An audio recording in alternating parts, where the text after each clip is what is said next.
Welcome to the Shadows of Evil Iceberg. This is the start of a series where I'll be covering obscure lore, fan theories, side easter eggs, cut content, and more for every Black Ops Zombies map. Here's a look at the iceberg, and without further ado, let's get into level 1. You bear the mark. You are cursed. You must place your hand upon the stone. Round skip. There's a small easter egg you can do to skip some of the early rounds on Shadows, and it's super easy. All you have to do is start shooting the Shadow Man as soon as you spawn in, and if you absolutely lay into him, you can advance all the way to round 15. Lil Arnie's upgrade. Lil Arnie's are easily the coolest and best monkey bombs we've had in zombies ever, and there's a way to make them even better. Once you get Arnie's in your game, go ahead and get 100 kills with them. As soon as this is done, there will be 3 items around the map you'll need to collect. Throw an Arnie at this bow tie in the boxing gym, this cane in the burlesque, and this top hat in Nero's lair. Once you've collected all 3, throw one last Arnie at the stage in the Ruby Rabbit. You'll be rewarded with a wonderful performance as well as your upgraded Arnies. This was the first time we were able to upgrade monkey bombs in any map, and these things are pretty awesome. Free Gobblegum. This is a side easter egg to get you a free Mega Gobblegum every time you play Shadows of Evil. Purchase Widow's Wine and come to this room in the Canals District. Next, throw a Semtex into each of the lions' mouths and take the flavorless gum. Take the gum to the junction area and place it in this window. If you've done all this correctly, you'll be able to claim your free gum after a few rounds. Alright, that's everything for level 1, and it's time to move on to level 2. Please, you must help me.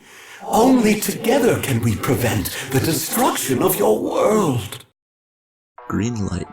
There's a mysterious green light you can see looking up from the docks. There was a lot of speculation in the community about this being tied to some sort of Easter egg, but it's since been confirmed to be a reference to the Great Gatsby. Shield upgrade. There's a secret side Easter egg to upgrade the shield on Shadows of Evil.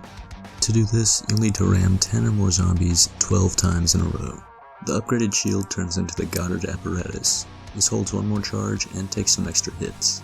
The upgrade process is so tedious that it's not really worth going for in most games, and I didn't even build it for this video, but this upgrade was even more useless back in the day.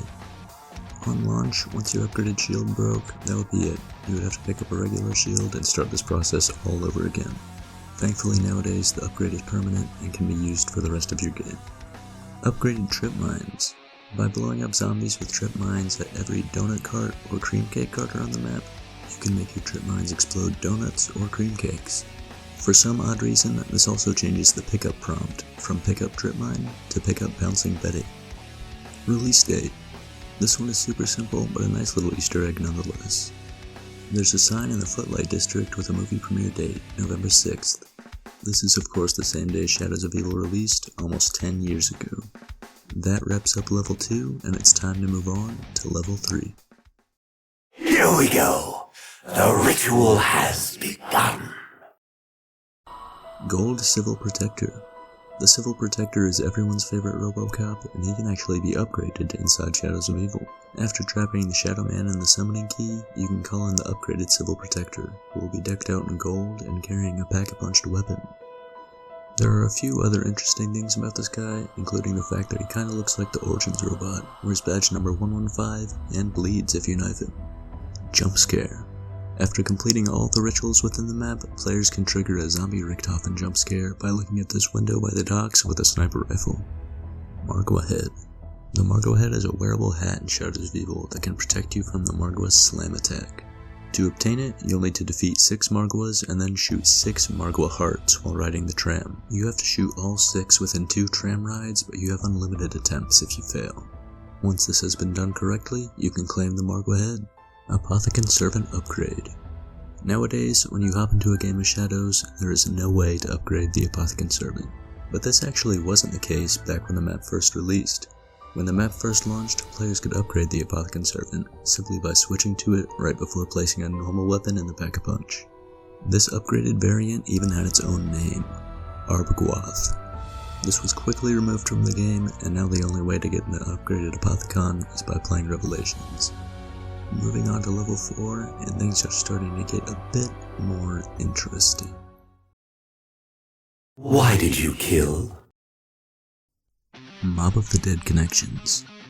There are many obvious parallels between Mob of the Dead and Shadows of Evil, stylistically, thematically, and even practically.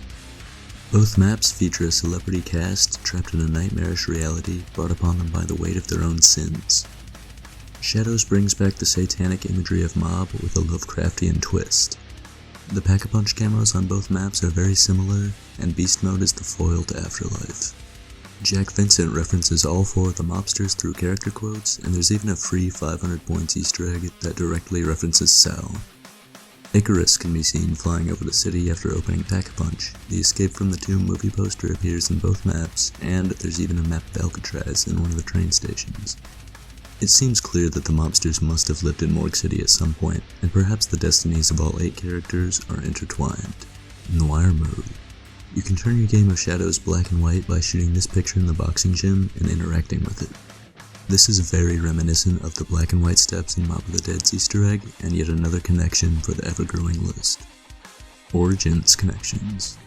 While most people know about Mob of the Dead's influence on Shadows, I feel like that there's some Origins influence that often gets overshadowed. The rituals to open Pack-a-Punch are fairly similar to the generators on Origins. There are teleporters that take you to a secret and mysterious part of the map. All of the characters are being guided by a godlike voice. The Civil Protector looks familiar. There's even a map of Origins at one of the train stations. Throw in some speculation that Shadows was originally supposed to have 4 elemental wonder weapons, and the connections start to get even stronger. Origins, Mob, and Shadows were also the first 3 maps to have unique mystery boxes, and introduced us to the style of boss enemy that we still have to this day. And that wraps up level 4, and it's time to dive even deeper into level 5. This is a room of secrets. Do you know what I speak of? Secret room. There's a secret room underneath Pack-a-Punch that is completely empty and inaccessible to the player. This is incredibly noticeable, and it seems like there should be something more to this room, but 10 years later we still know nothing about it.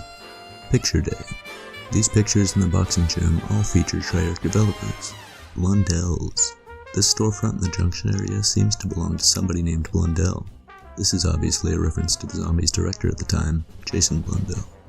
And that's the record for shortest Iceberg level of all time, and we're on to level 6. You must explore the unexplored. Max Ammo. Back when Shadows of Evil first released, the Max Ammo logo looked a bit different. It was completely unique to the map and featured a Cthulhu-like creature instead of the Group 935 logo. This fit the map super well, but was unfortunately removed, likely due to copyright reasons. This is still one of the greatest tragedies in Zombies history, because bringing this back is the only thing I can think of that would somehow make this map even better. Wrong camo. In one of the trailers for Shadows of Evil, there's a short shot of a Pack-a-Punched KN-44. But something's not quite right. The camo on the KN is actually the Pack-a-Punch camo for the Giant, not Shadows of Evil. I'm not sure if this was done intentionally to keep us from seeing too much about the map, or if it was completely by accident, but either way, this is really interesting, and you can still check it out on YouTube. Apothecon Servant Upgrade, Part 2. Remember the Apothecon Servant upgrade from earlier? Apparently there was supposed to be more to this, with an upgrade quest that would allow you to upgrade the weapon legitimately. The quest involved hanging the servant in a cocoon, in a location that the servant would guide you to by causing your controller to vibrate, and allegedly this would have allowed all 4 players to obtain an Apothecon Servant. If this had ended up being the case, the Apothecon names would have actually corresponded to the character you were playing. There's been some speculation that these would have been elemental upgrades as well, but this is all just speculation, so you can take it with a grain of salt. We're on to level 7 of the Iceberg, and this is where things start to get weird. Your service to the overlords is appreciated.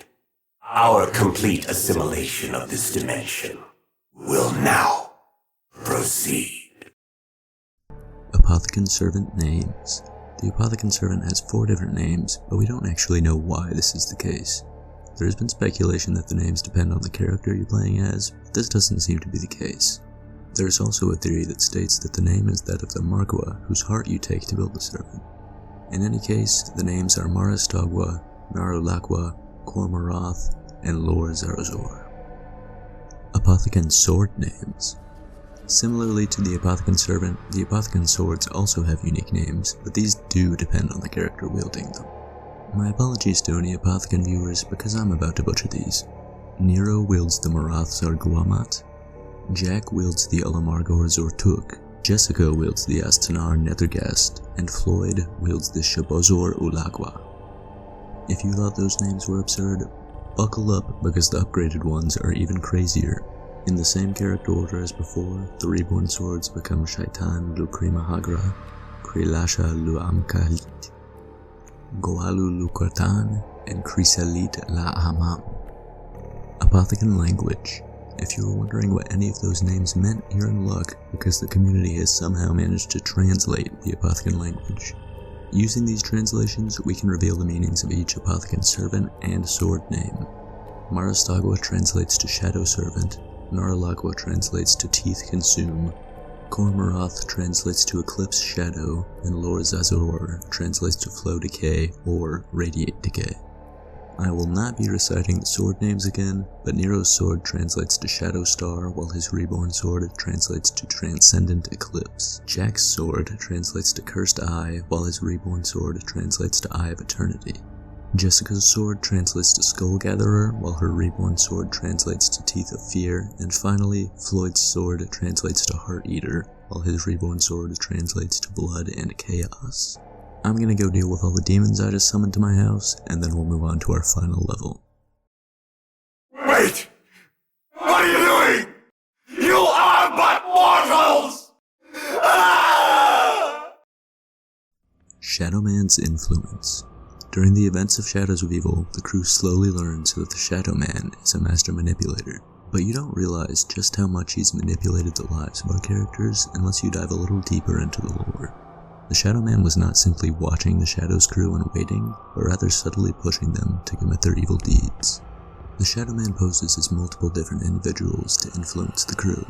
These include an executive who informs Nero's lawyer of his wife's debts, an internal affairs officer who tries to convince Jack's partner to snitch on him for taking bribes, a journalist who slanders Floyd in front of his promoter, and a director who tells Jessica's producer that he has a leading role for her.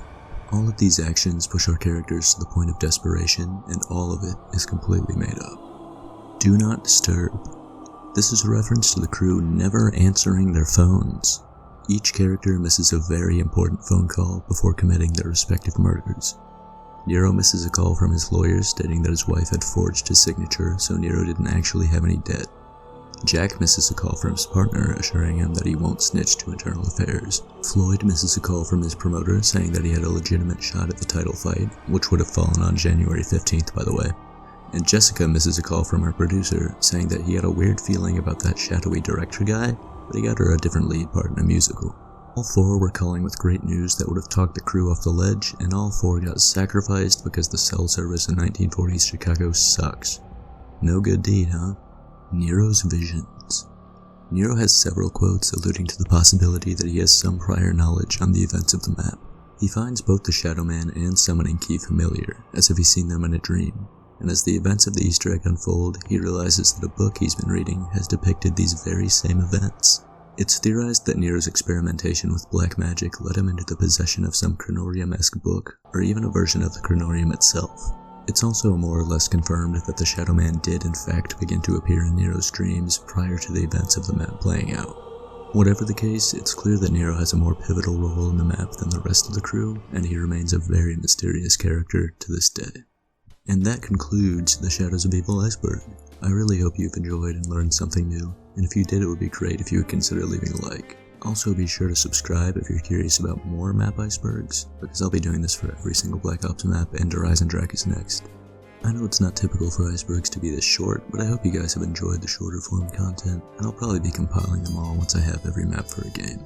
But anyways, thank you guys for watching, I've had so much fun hosting, and I hope to see you next time.